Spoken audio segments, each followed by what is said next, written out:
This is a WKYT podcast.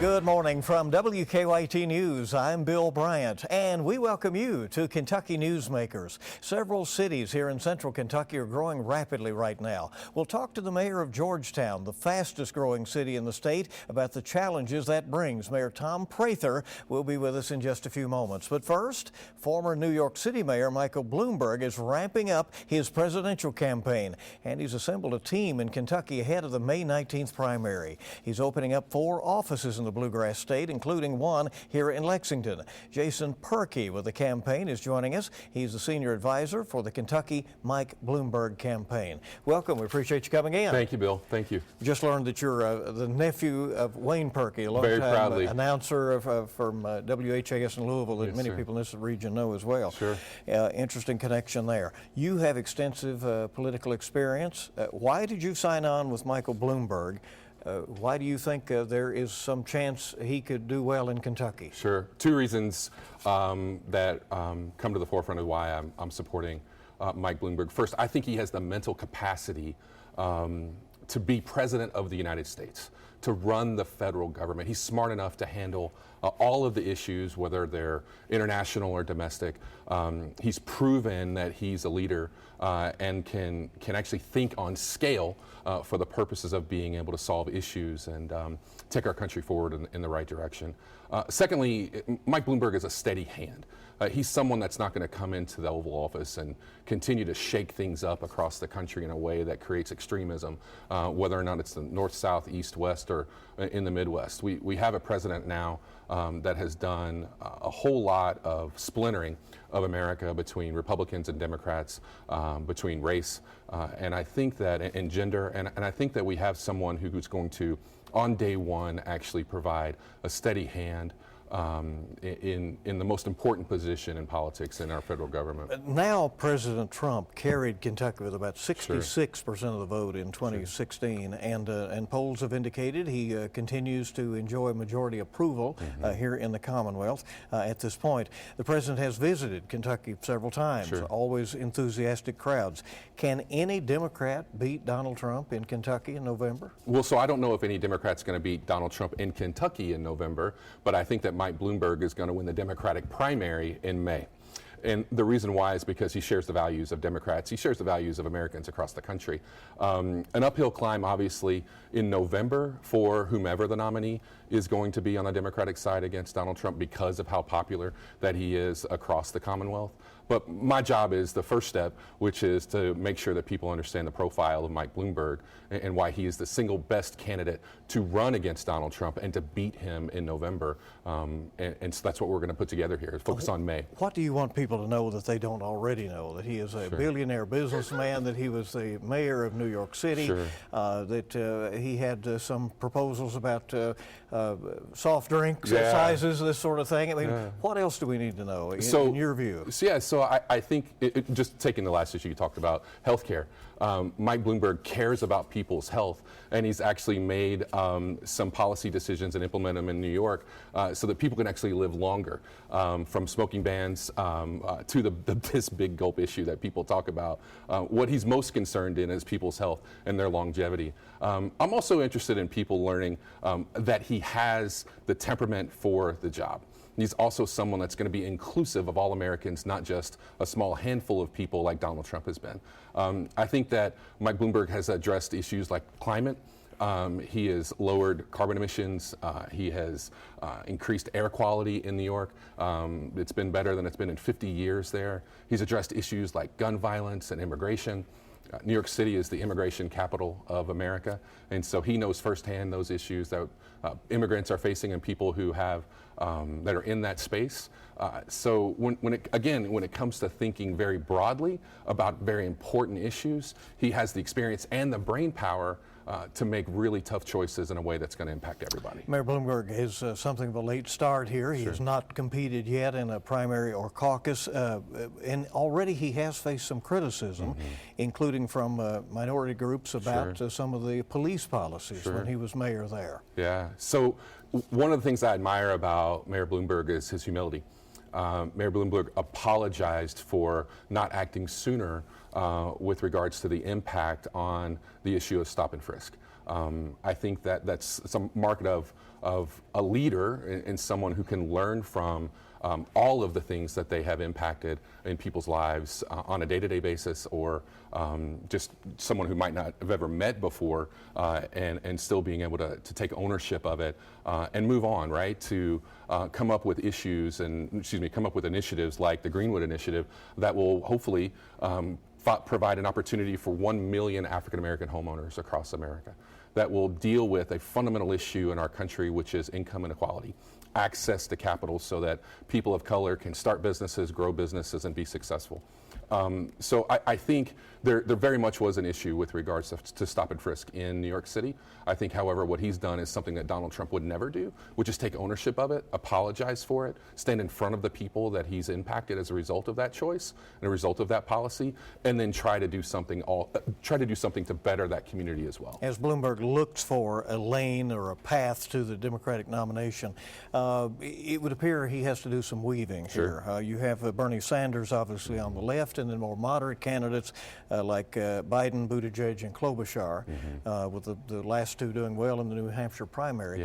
At this point, where does he fit into all of that? Well, I think he has actually policies that is an umbrella of all of those, right? When you talk about where he stands on climate and addressing climate change, that is a progressive idea. Where he stands on addressing gun violence, that is hopefully not just progressive, but a democratic, Republican, American idea, because that's an epidemic in America. What I also think in terms of Kentucky Democrats is that they're not far left, they're not extremist by any stretch of the imagination. I think we can look at the governor's race last year in the primary and find three very unique candidates that ran. In the primary, we had an incredibly progressive candidate, Adam Elan. We had a pro-life Democrat in Rocky Atkins, and we had someone that stood up for all of Democrats in Andy Beshear, who won that nomination because I think he stood for all of Democrats, and then it winds up obviously fighting for the bulk of and all of the Commonwealth of Kentucky. Mayor Bloomberg probably will be coming into and discussing issues in areas that he hasn't faced on a large scale in New York, such as the opioid epidemic that we've seen in Appalachia that has really wrecked so many families and communities. To your knowledge, does he have a plan to try to address the addiction crisis? So healthcare and making sure that pharmaceutical companies, making sure that people who have addictions have access to healthcare for the purposes of addressing arguably one of the most important issues in Appalachia and in Eastern Kentucky, Western Kentucky, across America. I have members of my family who have struggled with addiction. My dad has been in recovery for over 30 years, and someone who has taught me that we're not all in this alone. We have to actually reach out for help and be humble enough to do it. And I think that one of the things I'm impressed most now about Mayor Bloomberg is that he's surrounded himself with people who have had all of those experiences for the purposes of sharing their stories, so he can be educated on all of them, whether or not it's the opioid epidemic, issues with regards to gun violence, issues with regards to immigration, issues with regards to trade.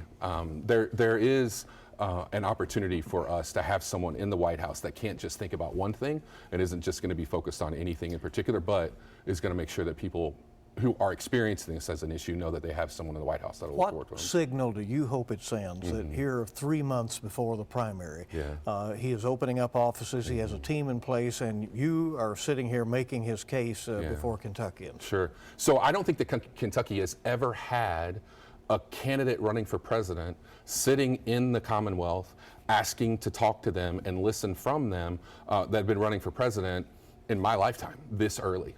In February for a May primary, normally Kentucky gets a mad dash of 2 weeks in and around the month of May after Derby, where people just try to fire folks up for the purposes of running out and voting. And we're often too late to matter. That's right. That may not be the case this year. Exactly. So instead what we have is an incredibly dynamic team of people from all over Kentucky that are Kentuckians who can... just provide an opportunity for people who want to participate in the presidential campaign to show up, have their voices heard, to have the issues that they're concerned about be addressed, and do it for a long period of time instead of just asking people to go show up at the polls. Will he campaign in Kentucky? I would hope so. I haven't had that direct conversation with him, but here's what we do have on our side is one of his national co-chairs is the mayor of Louisville, Kentucky, and Greg Fisher. So I think there's a persuasive arm there that'll get him to come to Kentucky. I know how important that is to come to a state and ask for folks' votes. I know that he's been to every state that has with Super Tuesday votes that are voting on Super Tuesday. No other candidate has done that, as far as I know. And I have experience when we lost Wisconsin in 2016 because Secretary Clinton didn't go there and ask for those votes. So I think that he will come to Kentucky. I hope that he'll come to Kentucky and listen to the issues that we're facing here, and then have people ask him some tough questions so that we can move on to the primary and win. Jason Perkey with the Mike Bloomberg presidential campaign in Kentucky. Thanks for coming. We appreciate Thanks, it. Bill. Appreciate you. Hope you stay with us now. The mayor of fast-growing Georgetown, Tom Prather, with us next on Kentucky Newsmakers. We welcome you back to Kentucky Newsmakers from WKYT. Georgetown, just north of Lexington, is the fastest growing city in Kentucky. But with that growth comes some growing pains. The city's population has doubled in the last 20 years, but the city's police force and fire department have not come close to growing at that rate. All of that has led to a study about what to do moving forward and how much those changes might cost. Georgetown Mayor Tom Prather is joining us now. Welcome. We appreciate you coming in. Thank you, Bill. I appreciate being here. Growth is the envy of a lot of people, but it also comes with its challenges. You were mayor in the 1980s when Georgetown was sort of a different place. You're in your second term or your second time around. What is the biggest challenge you're dealing with in the growth of Georgetown? Growth puts specific pressures on our city operations. And I think what's most important, Bill, public safety is our #1 responsibility to our citizens. It's our first job to make sure people are safe where they work, worship, and play. And our ability to continue levels of public service where our citizens expect that to be has proven to be a big challenge and one that the study has drawn our attention to. The study, you wanted some numbers to back up your suspicions about what was going on out there. And so you had a study come in and look at all aspects of city government, and that has started some conversations in your community.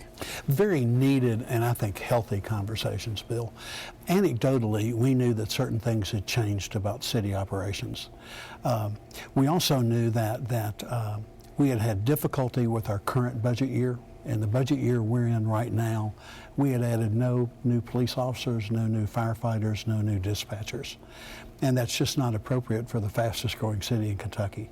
So we began an in-depth analysis of Georgetown, and we spent a year looking at ourselves. We looked at 20 years of our own financial history so we could compare Georgetown to Georgetown and identify trends that are exposing themselves. We also wanted benchmarking data, Bill, so we chose a peer group of Kentucky's 18 largest cities, excluding Lexington and Louisville, and then compared ourselves both with expenditures and revenues to those 18 peer cities to see what we could learn. What did you find? We found some very surprising numbers. We pride ourselves on public safety, and we know we have a first-rate fire department and police department. But we found that we're funding those departments at the bottom of the heap, that we did not compare well to our peer cities in how we measured up. How much personal responsibility as mayor do you feel to provide those public services, particularly public safety services, to the people? A tremendous responsibility, Bill, and that's a responsibility that as a community leader you simply can't lie down. You have that responsibility constantly. I think the thing that surprised us the most from the study was how much our demographics have changed during this period of rapid growth. The fact that residential growth has far outpaced job creation and what effects that have had on our ability to provide public safety. As you look at this region, a lot of people, live in one part of the bluegrass and work in another. And so obviously you have a lot of people who come to Toyota and work in Georgetown, but you have a lot of people who are living in Georgetown who work elsewhere. That obviously has to play into the tax base and so forth as well, right? It certainly does. And again, the biggest takeaway from our look at the demographic changes is over the past 15 years, Georgetown proper has added about 6,800 new jobs. We found that 85% of those jobs are filled by people from outside of Georgetown. So if we create 100 jobs and Georgetown residents only fill 15 of those jobs, then it's a complete mismatch with our tax structure, which relies heavily on payroll tax. Kentucky cities are under a lot of rules about the kind of taxes they can have because state government makes the decision as to what you can do, even if local citizens are for taxes. Are you part of the push in Frankfort, including the League of Cities and some of the other mayors who have been saying we need some flexibility? Cities need revenue options. Cities are very limited by the Constitution and Kentucky revised statutes on what revenue sources we have, and those are very restrictive. For example, Bill, Georgetown's property tax rates are so low that compared to our peer group of Kentucky's 18 largest cities, our property tax rate is 1/4 of our peer average. And House Bill 44 puts very strict limitations on how much those property taxes can increase. So it just makes our options for truly addressing our service needs difficult to obtain. And nothing to say that you would add those taxes if they were an option, but you would like that flexibility? We'd like the flexibility. For example, where we are now working with our Georgetown City Council is we presented the data that shows that we have a substantial shortfall in certain deposits, and that in a real way, Georgetown is at a tipping point about deciding what kind of city we want to be as we move forward. What the council and the public have now asked me to do is, now that we've established that there are some shortfalls, they've asked me, okay, what are the solutions to these shortfalls? And what do those solutions cost? And what might our options be to address those needs? Your pension costs going forward continue to skyrocket as well, right? They're just staggering, Bill. The study that we've just rolled out shows over the next 12 years, Georgetown will pay an additional $17 million into the pension system over the amount that we pay today.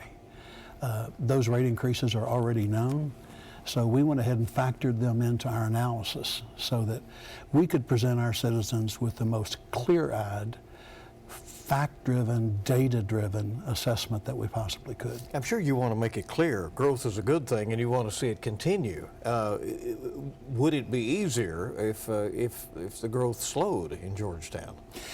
We are a growth community, and the study that we completed is in no way an indictment of growth. We'll continue to grow, and we think if we can marshal that growth in the correct ways, that it'll continue to be positive for Georgetown. Are you excited to have this information in hand from this analysis? This information is critical.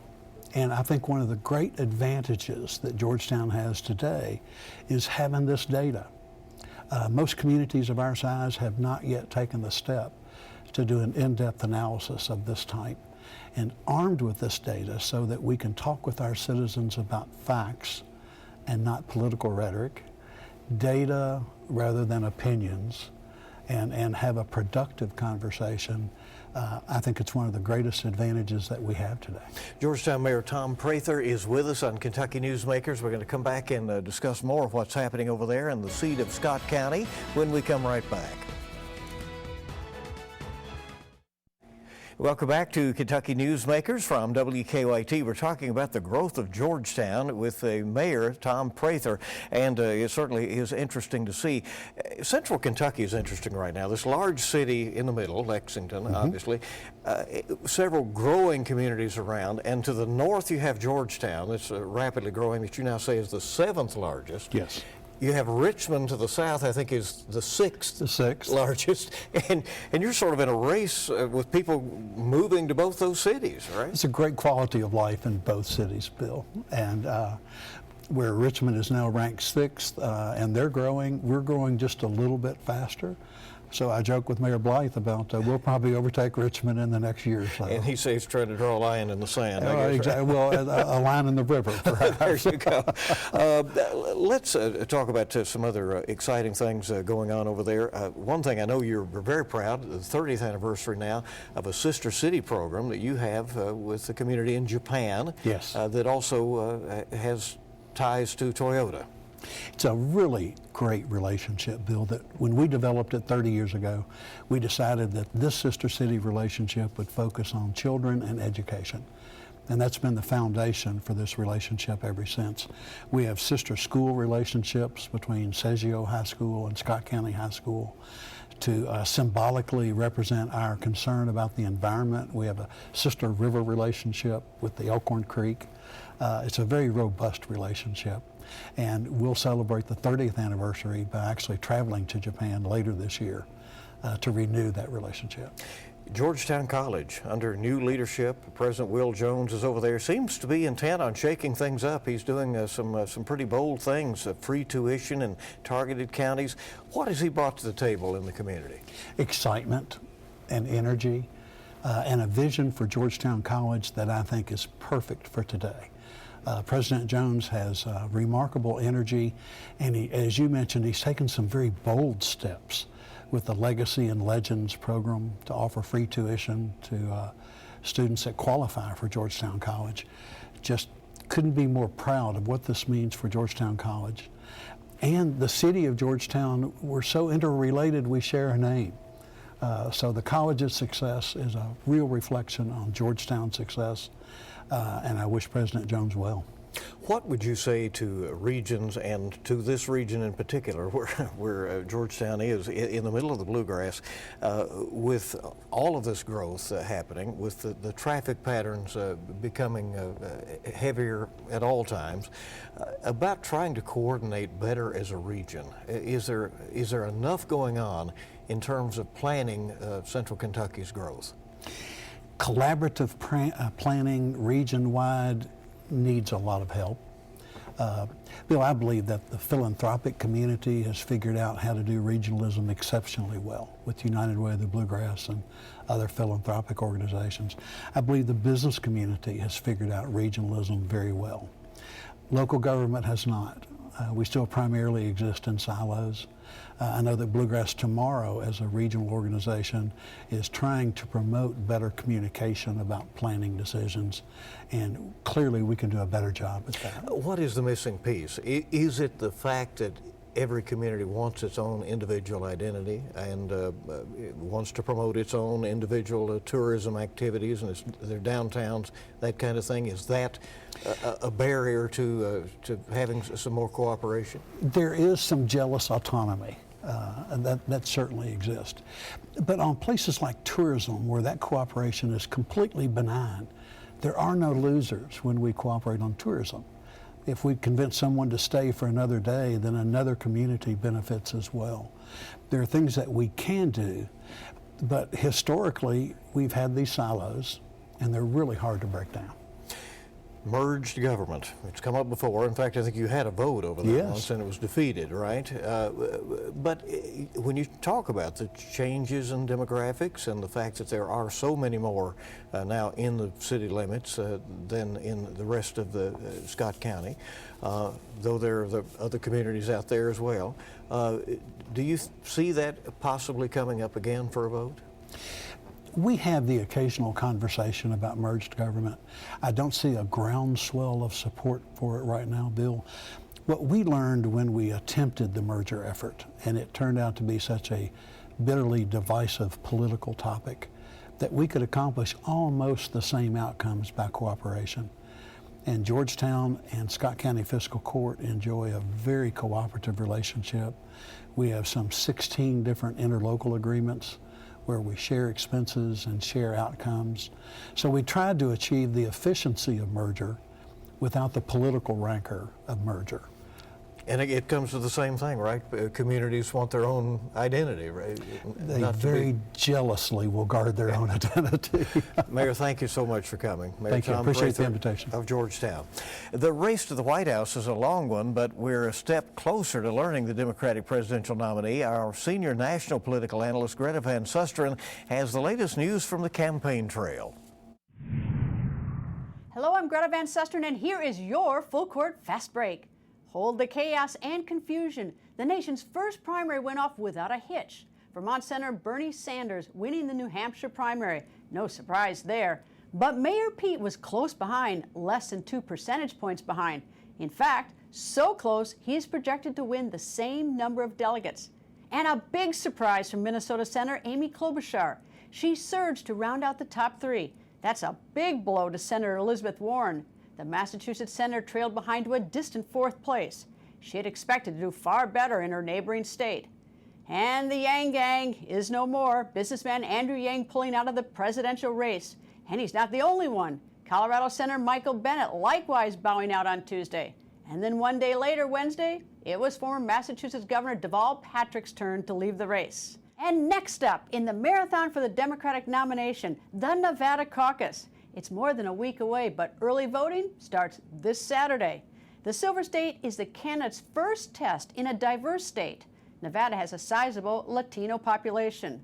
Want more Full Court Press? Tune in Sunday. We bring politics home, covering the national stories that impact you. And remember, you can catch Full Court Press with Greta Van Susteren. It'll be this morning at 11:30 on WKYT. Well, that's Kentucky Newsmakers. Thank you for joining us. We'll see you bright and early this week on WKYT This Morning. You make it a good week ahead.